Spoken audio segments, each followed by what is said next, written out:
Hello there, Tyrant here, and I just finished watching episode 4 of Death March.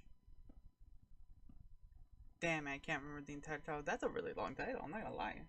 So, um, so we get back into the labyrinth, and what's really interesting is I thought they were gonna just kind of, the episode was just gonna be literally just them finding people, and kind of defeating the final boss, which they do in a sense.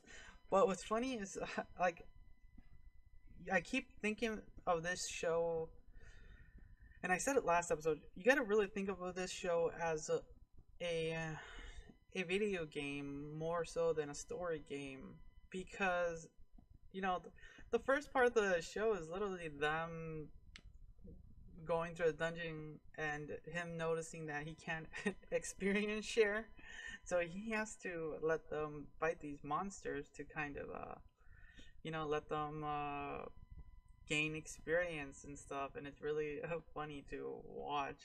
What's interesting is he always acquires skills, and it's really like, okay, he's literally either when he's around or gets affected, he just acquires new skills and he just utilizes them. I'm kind of wondering how many skill points this guy has.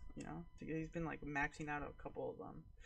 But no, yeah, like I said, this you got to keep thinking of this show as a like video game. You have to level up your NPCs, and your party has to be at a reasonable strength. You gotta equip them. You gotta explore different places, and you gotta keep thinking like that, because if you keep thinking of this as a normal story, you're gonna feel a little off, because it has a little offbeat. But once you get past that, the rest of the show's like not too bad. I'm starting to get accustomed to it a little bit now.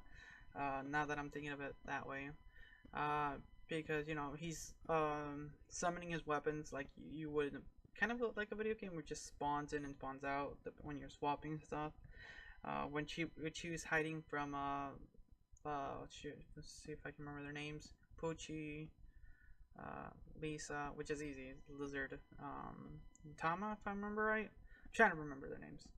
Um, but what's great is that literally it's like like a video game. They go and rescue some people from spider webs, and then like, oh yes, you rescued me, from make it out alive, you get a prize. Like, oh, like, all right. Like, then they rescue a slave trader. Like, oh, how's that gonna work out later? And oh yeah, that works out later in a way. What's great is we what was more okay was the most interesting part was while he was like gaining all these new equipment and stuff, them finding the whole group and helping them out, was the end, like at the demon fight. It literally like this, well, I would say level 1 dungeon, like your first dungeon in this world. You have to fight this demon. Okay, level 1 demon, alright.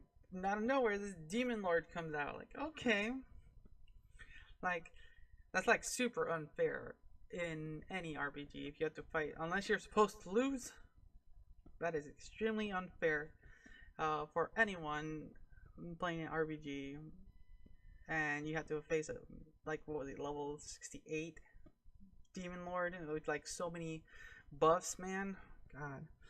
Um, and he couldn't even properly wield a weapon. It actually caused him damage, which was funny. He actually mentioned that when he was wielding the holy sword, and he had to gain all. He didn't have the right title to wield the weapon and stuff. And like, okay, um, like for the most part, like I said, the show, like, it's interesting now, just because you got to think of it that way. And I'm enjoying it in that fashion now. I have to remember, video game.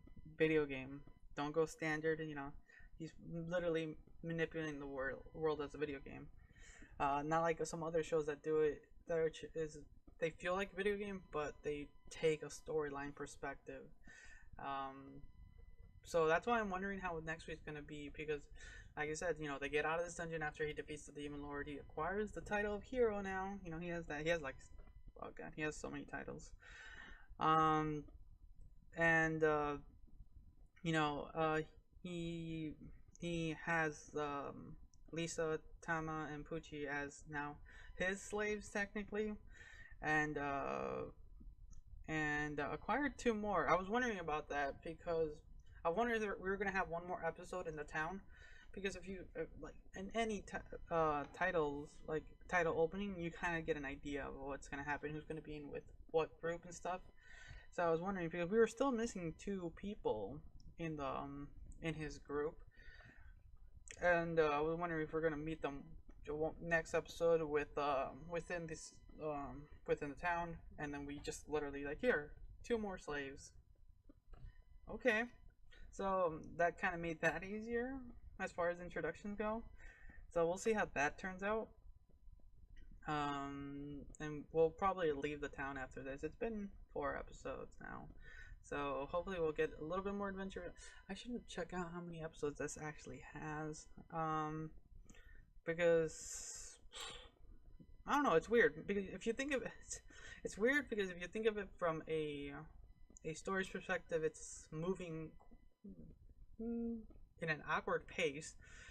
But as a video game, not too bad. But if there's not enough episodes, it's like playing a very short game, and like that's what I'm worried about. It feels like like one of those games that, you know, it feels like it's been a 12 to 16 hour game, but it turns out to be like a 2 or 3 hour game, which would suck. Oh god, please don't be that. But no, yeah, we'll see what happens. Yeah, and actually, if you watch the end credits, there should be another. I might have to rewatch it, but there might be 2 additional characters later in the show that show up.